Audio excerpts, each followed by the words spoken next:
School में या boards में एक बच्चे ने अपना पेपर भेजा कि सर मैं फेल हो गया। बिलीव मी, मैंने उसका पेपर, मैंने उससे पहले, उसने मेरे को भेजा मैसेज कि सर मैं फेल हो गया फिजिक्स में हाफ ईयरली में। मैंने कहा क्यों? कह रहा सर मैं लिख ही नहीं पाया। मैंने कहा क्वेश्चन पेपर टफ था। मैंने स्कूल का क्वेश्चन पेपर मंगाया।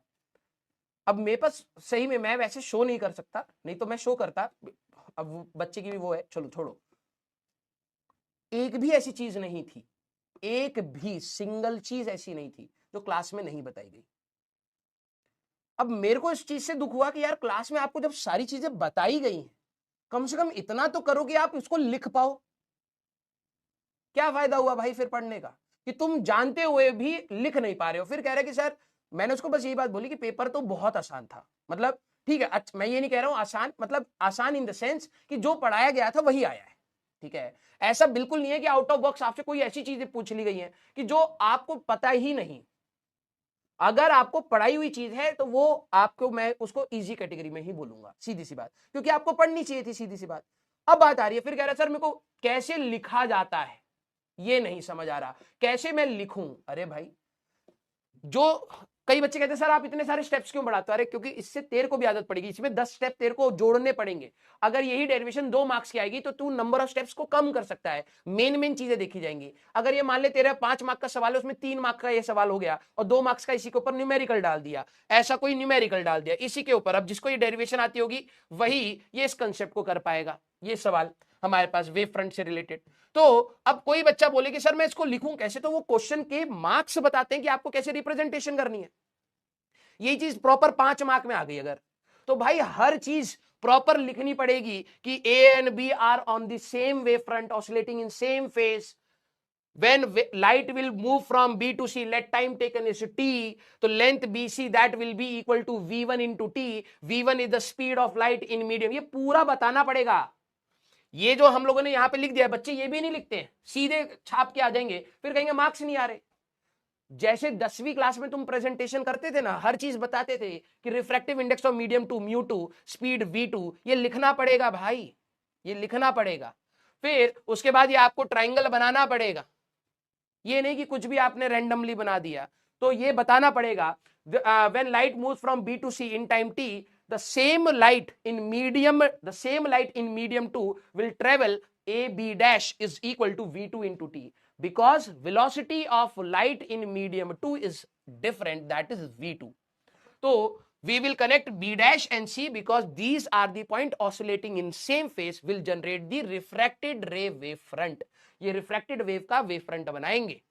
फिर आप अपनी मैथमेटिक्स में जाओगे, आप यहां पे ट्राइंगल बनाओगे और यहां पे कहोगे आई, लिखोगे 90 माइनस आई एंड आई, दो ट्राइंगल्स अलग से बना करके taking sine i by sine r ratio in these two triangles, ये सारा सॉल्व करोगे। ये जो चीज हमने कर दी ये आपको अलग से मेंशन करनी पड़ेगी और फिर जाकर के आप अपना साइंस लॉ लिख करके हेंस प्रूव्ड लिखोगे, तब जाकर के आपको 5 मार्क्स मिलेंगे। अदरवाइज आप एग्जाम्स में करके तो आओगे, 5 की जगह 2 मिलेंगे, फिर आप कहोगे सर मार्क्स नहीं आ रहे।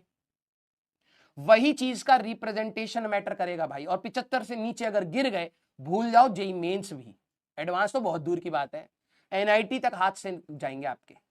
ठीक है, तो आपको प्रेजेंटेशन डायग्राम, अब बच्चे क्या करते हैं मैं आपको बता रहा हूं, बोर्ड्स में पेन से डायग्राम बना देंगे, गधे हो, जब तुम्हें पता है कि इस चीज से मार्क्स कटेंगे, पेन से डायग्राम बनाओगे जाएंगे मार्क्स, पेंसिल से बनाने अब है नौटंकी करनी पड़ेगी, बस सीधी सी बात यह है। डायग्राम में प्रॉपर रिप्रेजेंटेशन नहीं है। अब एसी जनरेटर, उसके उस पेपर में एसी जनरेटर के बारे में आ रखा था, अब एसी जनरेटर का डायग्राम बनाया, सर मार्क्स नहीं दिए टीचर। अबे तू लिखेगा नहीं कि भाई कौन सी चीज क्या है, ऐसे बना दे डायग्राम, ये बना दिया, ये बना दिया, 2 कौड़ी का डायग्राम तू बना दे और कहे कि तेरे को टीचर मार्क्स, ये डायग्राम पे मार्क्स मिलेंगे तेरे को?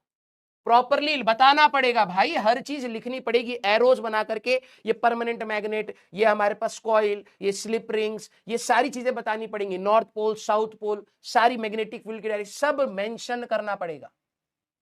जैसे 10वीं क्लास में आप करते थे वो सारी चीजें आपको यहां करनी पड़ेंगी। आपको पता है क्या करते थे, बस आप यहां पे आलस के मारे नहीं कर रहे हो, 1-2 लाइन आप एक्स्ट्रा बढ़ा दीजिए, believe me you will get marks. Clear? तो भाई बोर्ड्स की तैयारी आप लोग सभी लोग कर रहे हैं, लेकिन मैं बता रहा हूं कई बच्चे परेशान हो जाएंगे कि यार उस नौटंकी के चक्कर में, जो भी बोले है तो नौटंकी ही है, ठीक है, लेकिन हमारा एनआईटी और आईआईटी हाथ से नहीं जाना चाहिए।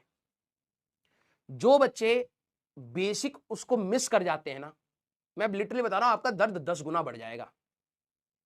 आप ये सोचोगे कि यार अगले साल पहले मेरे को बोर्ड्स का देना है, फिर उसी में जेईई मेंस की, और वो ड्रॉप इतना आसान नहीं होता है। कई बच्चे अभी बैठ करके यहां सोच रहे होंगे ये कठिन है, ड्रॉप आसान होगा, 1 साल मिलेगा पढ़ने के लिए। कुछ नहीं मिलेगा। जब तक तेरा ड्रॉप का बैच स्टार्ट होगा, that will be June and July. ठीक है, जून मान ले, जून में तेरा ड्रॉप होगा। अगर मान ले तू पूरे काउंसलिंग करके तेरे को पता लगा कॉलेज अच्छा नहीं मिल रहा है, ठीक है, और तू तब डिसाइड कर रहा है, तो तू जून और जुलाई के मिड में आ चुका है, क्योंकि उसी के समय तेरे को रैंक वैंक अपना सारा कुछ पता लग जाएगा कि मिलना है या नहीं मिलना है, कौन सी ब्रांच मिलेगी, कौन सी नहीं मिलेगी।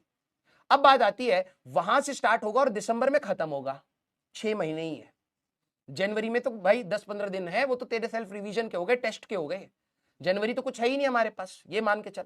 तो बेसिकली 6 महीने के अंदर 11वीं और 12वीं, 3 महीने के अंदर अप्रोक्सीमेटली 3.5 या 4 महीने आपको 11वीं पढ़ाई जाएगी, थोड़ा सा इलेबोरेट करके, और 12वीं स्पीड रहती ही रहती है। 2-2.5 महीने के अंदर जो तू ये सारी चीजें पढ़ रहा है, 2-2.5 महीने के अंदर खत्म करना है। आसान बात नहीं होती है, ठीक है।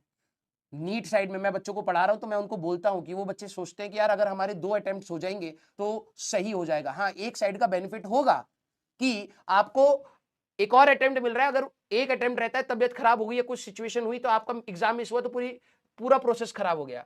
तो 2 अटेम्प्ट होने बेनिफिशियल है, नो डाउट। लेकिन एक डिसएडवांटेज भी है जिसकी तरफ बच्चे देखते नहीं है, वो ये है कि आपका टाइम स्पेन कम हो जाएगा। जो बच्चे स्लो लर्नर होते हैं, सर स्लो पढ़ाओ, ड्रॉपर्स में होता है ये, सर स्लो पढ़ाओ, आराम से, इस बार डेप्थ में पढ़ेंगे रैंक लाने के लिए। भाई टाइम देख ले, 6 महीने के अंदर तेरे को 11वीं 12वीं पूरी एडवांस तक की करनी है, समझ रहा है। धुआंधार पढ़ाई होती है, धुआंधार। तो आपको भी तो एडजस्ट करना पड़ेगा ना उस चीज के लिए।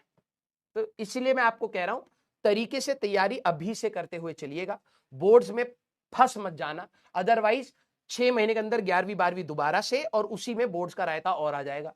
और फिर उसमें एक फियर भी रहेगा, यार अगर इस बार भी नहीं आए तो क्या होगा, क्या करूंगा मैं इस तैयारी का, जेईई मेंस और जेईई एडवांस का। तो इस बार क्रैक कर लीजिए और जेईई मेंस को ध्यान से इसको निपटा लीजिए। Believe me, you will be much more satisfied. Steps हैं, उसको जंप मत करिए। कुछ बच्चे जंप करते हैं, सर एडवांस पढ़ाओ सीधे, और बोर्ड्स में ही निपट लिए। कुछ बच्चे होते हैं हर साल एडवांस की तैयारी कर रहे हैं, बोर्ड्स में निपट गए। क्या हुआ भाई एडवांस की तैयारी करके, कहां जाएगा, अब तो कहीं का नहीं रहा। स्टेप्स हैं, उन स्टेप्स को सीरियसली लीजिए और स्टेप को एक एक करके निपटाते हुए चलिए। अभी आपका जैसा आएगा जेईई मेंस, और अभी आपको जेईई एडवांस का इतना लोड नहीं लेना, लेकिन हम क्वेश्चन करेंगे, क्योंकि ऐसा नहीं है कि अचानक से आपका थॉट प्रोसेस बन जाएगा। तो एडवांस में थॉट प्रोसेस बनने में टाइम लगता है। तो जेईई मेंस एंड बोर्ड्स की आप अभी साइमल्टेनियसली तैयारी करिए और एडवांस के क्वेश्चंस ट्राई करते रहिए, लोड विदाउट लोड। अगर आपका जेईई मेंस 1 में, सही बता रहा हूं, अगर आप 94 परसेंटाइल प्लस है, ठीक है, जनरल कैटेगरी के लिए मैं बात कर रहा हूं, 94 परसेंटाइल प्लस है, आप यहीं से आप समझ जाइए कि आपकी जेईई एडवांस की आप तैयारी स्टार्ट कर सकते हैं। आप 94 टू 97 वाले जो बच्चे होते हैं, 97.5 परसेंटाइल, मैं कहूंगा आपको जेईई मेंस 2 पर भी बहुत अच्छे फोकस करना पड़ेगा, क्योंकि आपको एनआईटी नहीं मिलेगा। एनआईटी आपको मिलने स्टार्ट हो जाएंगे depending on the categories and all. 97.5 या 98 परसेंटाइल प्लस है तो आपके हाथ में एनआईटी आ जाएगा। तो आप थोड़ा रिलैक्स हो सकते हैं। आप मेजर फोकस जेईई एडवांस की करेंगे और जेईई मेंस को भी साथ साथ लेकर के चलेंगे, भाई 99 प्लस आ जाए। लेकिन 94 टू 98 या 97.5 ये कैटेगरी को दोबारा जेईई मेंस के लिए भी देखना पड़ेगा फोकस के साथ, और जेईई एडवांस भी देखना पड़ेगा। तो मैं चाहता हूं कि आप लोगों में से मेजॉरिटी बच्चे 98 प्लस हो जाएं, जिससे आप एक जोन से सिक्योर हो जाएं कि यार एनआईटी हाथ में आ गया है, अब इससे बेटर कॉलेज एडवांस की तैयारी करेंगे तो जेईई मेंस और बेटर करा जा सकता है। अब पूरा फोकस जनवरी से मई तक अच्छा खासा टाइम मिलेगा, वो तभी कर पाओगे जब ये 2 महीने आप सही से पकड़ लें। रायता मत फैलाना, ये डेरिवेशंस तरीके से आपको एग्जाम में लिखनी पड़ेंगी। ये इसलिए बताया क्योंकि उस बच्चे का मेरे को मैसेज याद आ गया।